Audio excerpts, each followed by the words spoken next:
Walter Nyambaga, Ramogi TV. Duol mochung' ne kedo gi ka EACC oyango ni osechako nono weche mitudo kod ogirimiti mar kelo mauta e kind piny Kenya kod piny ma Saudi Arabia kaachiel gi riwruog pinje jo-Arabu moting'o United Arab Emirates. Kaka jafwambo marwa mar siasa Chris Owinolero no, jatend migawo mar omenda Ngire Njuguna Ndung'u bende ne orem chopo nyim komiti mar omenda mar golo ler ewi ogirimiti ma kamano. Bang' ogaye mar Azimio Raila Odinga mieno chuodho ogirimiti mar kelo mauta e pacho kae e kind piny Kenya, pinje jo-Arabu kata United Arab Emirates, nyong'ong' mag duol mochung' ne kedo gi mibadhi EACC koro menyo winjruok ma kamano. Jatatije maduong' mar EACC Twali Mbarak oyango ni gisechako keto weche mag mibadhi mitudogo winjruok ma kamano e ratil mar neno ka oromo chwale e apisi mar jatend jomin wach Nelson Ingonga. As at now, that issue is captured in the media.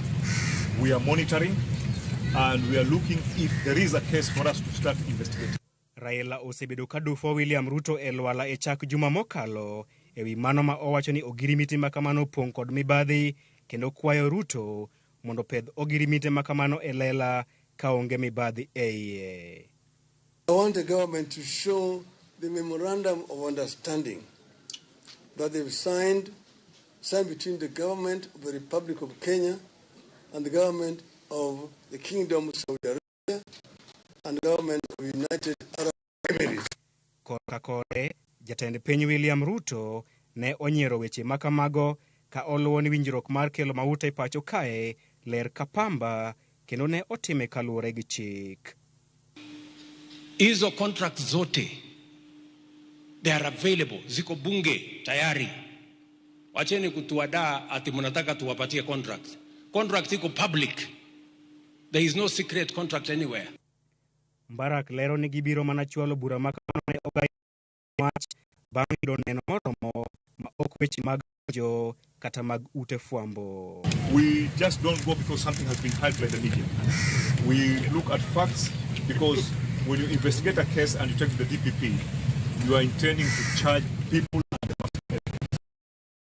When you say you go to court and say this here, that you the nation do here.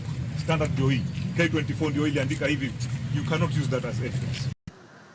Mage timore kinde ma jatend migawo mar omenda Profesa Njuguna Ndung'u kod jagoro mongirore e migawo no Chris Kipto orem chopo nyim komiti mar od bura mar omenda mar duoko penjo ewi weche mag kelo mauta pacho kae kaachiel kod weche mag osuru. Okang' makamano oludo i jokanyo mag komitino mane oriembo director mar migawo mar omenda mane Profesa Njuguna Ndung'u oro mar mondo olos eloe.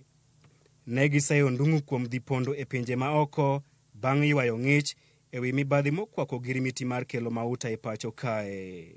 This will say that the CS must explain to us. We are not charging him, but he must explain to us what is going on, what's the truth. That's what we want to know. If we set a precedent that anybody else apart from CS or PS can give information, very soon you are going to see very junior people come here to give us information. I'll be asking myself, what is so important for the CS at such a time when we are facing serious issues in the economy of the country? A lot of questions the Kenyans are asking. What is this so important that it goes to postpone this calling and opted for another meeting engagement? Komitino ne dwaro ng'eyo adiera ewi lal mar omenda maromo bilion 17 ma seneta Mabusia Okiya Omtata nyocho wacho ne ogole migawo mar omenda mar kelo mauta mantiere ywaruok e kind kembe adek mag mauta. Omtata ne otudo lal mar omenda makamago manengone romo bilion 17 ma Anjeri wacho ni gin mage. So members, I think the PS and the CS should know that this is a very important, the matters we are discussing are very serious. In fact, they are far much more than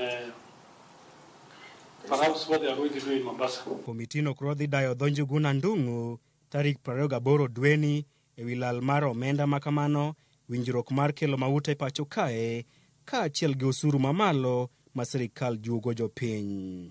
Chris Owino, Ramogi TV,